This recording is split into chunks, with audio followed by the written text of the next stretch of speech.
कबीर सत्संग में जाके और गुरु से चावे मान, वो नर नरक में जावेंगे युग युग बने समान। जो सत्संग में जाके और गुरुओं से मान की इच्छा रखता है कि हमने अच्छे स्थान पर गुरु आनंद नहीं बिठा, हम जानबूझ कर अवॉइड करते हैं उनको अच्छे स्थान पर बैठाने की, क्योंकि ये अंतःकरण हमें क्योंकि समय समय पर ये चेक करना पड़े से कि इसमें भी वह बीमारी बकाया सैक नहीं है। पहले जब नाम उपदेश दिया करते थे संत जन, जल्दी से उपदेश नहीं दिया करते, परीक्षा लिया करते थे। एक राजा ने राज त्याग दिया, संतों के कहने से सुनने से, सत्संग को सुनते हैं। तो उसने जब राज वो नाम लेने के लिए जाता है एक सत्संग सुनकर, तो वो गुरुदेव कहते हैं कि राजन आपको नाम नहीं मिला है। काहे को महाराज, मुझ दास में ऐसी कौन सी कमी है? कहने लगी राज के अंदर आप भक्ति नहीं कर सकते, आप में मान सतावेगा, अहंकार जमा हो जाएगा और बड़े बनाए खेल को आप सर्वनाश। उसने एक बार आग्रह किया, 2 बार किया, घर चला जाता है, राज त्याग दिया। राज त्याग करके महाराज के पास आता है कि महाराज मैंने राज त्याग दिया, ये सतगुरु उपदेश दे दो महाराज, क्योंकि आत्म कल्याण का जिसको चसक पड़ जाएगी, जिसको ये दुख दिखने लगेगा, दिखाई देगा, तो वो इस काम को कर सकता है। महाराज कहते हैं गरीब तन मन धन सब अर्पिए, गरीबदास जी महाराज कहते हैं कि गरीब तन मन धन सब अर्पिए, भक्ति मुक्ति के काज और जिनके उर्म बंदगी युके इंद्र का राज। इस उद्देश्य को वही भक्त ले सकता है जिसके भीतरले में यह बात बैठ जाएगी, अंतःकरण में जमा होगी कि ये खेल तो हमने लाखों बार खेल लिए, करोड़ों बार खेल लिए। बच्चों का पैदा करना, उनको पाल पोस कर ब्याह शादी कर जाना और फिर मर जाना, फिर कुत्ते गधे कुत्तिया बन जाना, ये खेल तो वीरा संखों बार खेला पाने। पर ईब जो खेल खेलना से वो खेल के दिखाओ। अब ये खेलन का समय आ गया, आप सेलेक्ट हो लिए, बंदी छोड़ के खाड़े के पहलवान सो, अरीब उस पहलवान वाला काम करके दिखाना चाहिए। तो वो छोड़ कर चला गया, कहने लगा सतगुरु मैंने तो राज छोड़ दिया। और वाह भाई वाह, छाती से लगा लिया संतों ने। महाराज मैंने उपदेश दे दो कि बेटा 1 महीने के बाद आना और पश्चिम दिशा में चले जाओ। वो चला गया। 1 महीने के बाद आता है तो रास्ते में आ रहा था, उसका पैर कीचड़ में भर जाता है और साथ से एक पशु जा रहा था, उसके छींटे लगकर उसके जो पैरों में उसने पहन रखा था कोई पजामा वगैरह या कोई वस्त्र धोती, उसका छींट लग जाती है। उसको उसने 3-4 गालियां सुना दी। वो जो आ रहा था और साथ में एक शिष्य और सतगुरुओं का आ रहा था, तो उसने देखा कि जब वो सत्संग में प्रवेश किया महाराज के आश्रम में, तो उसने वो अपने एक नलके पर या कुएं पर वो कपड़े साफ किए, थोड़े थोड़े पानी लगा करके थोड़ा थोड़ा उनको साफ किया, पहने। तो गुरुदेव ने पूछा, जो और भक्त आया था वो आके कहने लगा महाराज जी ये कौन है? वो कपड़े साफ कर रहा। कहने लगा ये भाई बहुत बड़ा राजा था, इसने राज त्याग दिया परमात्मा पाने के लिए। कहने लगा जी त्याग गया कुछ नहीं बताई। क्यों भाई? कि इसके ऐसे ऐसे छींटे लगे, गालियां मंड रहा था उसको। अच्छा अरे वाह भाई, चौखा तो न बता दिया मेरे को। वो आके लंबी डंडौत करी। ओहो आओ भगत जी, राजा जी आगे। राजा कहा जब खुश हुआ, आओ राजन बैठो।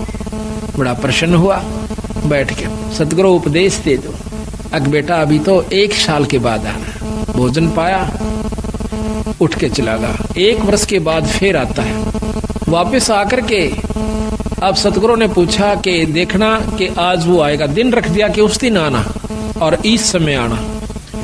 ऊपर से एक भंगण को जो उनकी शिष्या थी उसको कहा कि जब ये व्यक्ति आवे इसके ऊपर कूड़ा डाल देना छत से। तो वो ठीक समय पे घंटा आध घंटा इधर उधर वो ताक में रही और ऊपर से उसने जब वो आ रहा था तो उसके ऊपर कूड़ा डाल दिया।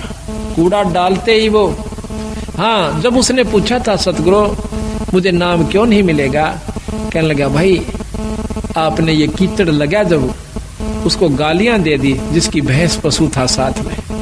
ऐसा नहीं करना चाहिए, संत के अंदर ये गाली देने का स्वभाव नहीं होना चाहिए। इसने जीवित मरना होगा।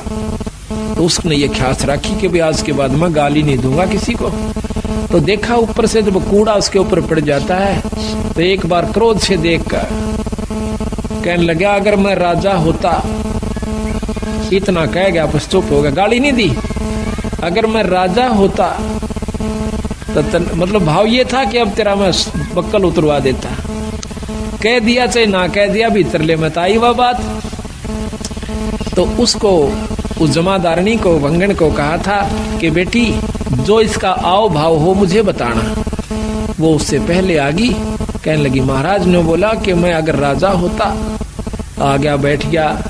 महाराज ने आदर सत्कार किया, क्या हो राज? कि महाराज मैं काबिल हो गया कि पुत्र अभी तू राजा है। अक नहीं महाराज मैं तो राज छोड़ चुका हूँ। अक नहीं बेटा अभी तू राजा है। राज छोड़ दिया पर राजपना नहीं छोड़ा। सतगुरु कोई गलती हुई कि आपके ऊपर कूड़ा पड़ा जब आपने क्या शब्द उच्चारण करना चाहा किया कि अगर मैं राजा होता। अभी तो है बेटा तू राजा है, इसको छोड़ दे। जीवित मर ले रे लोभी मन नाम सुमर ले रे। जीवित मरना इसी का है। जीवित मरण का बहुत लंबा उदाहरण सतगुरु महाराज ने दे रखा है। अभी आपको सुनावेंगे कि जीवित कैसे मरा जाता है। ईख का उदाहरण दिया गिरी कबीर साहब ने कि नो जीवित मरा करें और फिर उसका कीमत बनती है।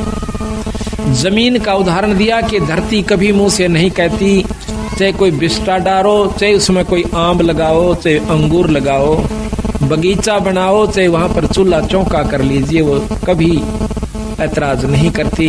इसी प्रकार संत स्वभाव होता है, चाहे कोई गाली दे, कोई मीठा बोले, अपने अंतःकरण के अंदर द्वेष पैदा नहीं कर। ये सतगुरु मैं कब आऊं कि साल भर के बाद आना बेटा। 1 वर्ष के बाद निश्चित समय पे वो फिर आवस। तो उस समय ऊपर से चौड़ा भर के डालना था। उस बंगड़ ने को कह दिया एक और व्यक्ति को कि ऐसे करना कि जब ये आवस के ऊपर गारा और पेशाब मिलाकर पशु का वो डाल देना। जब वो आ रहा था तो उसके ऊपर वो चौड़ा डल गया, ऐसे जैसे धोखे से। ओहो हो भाई मैंने ख्याल से नहीं करा, माफ करना।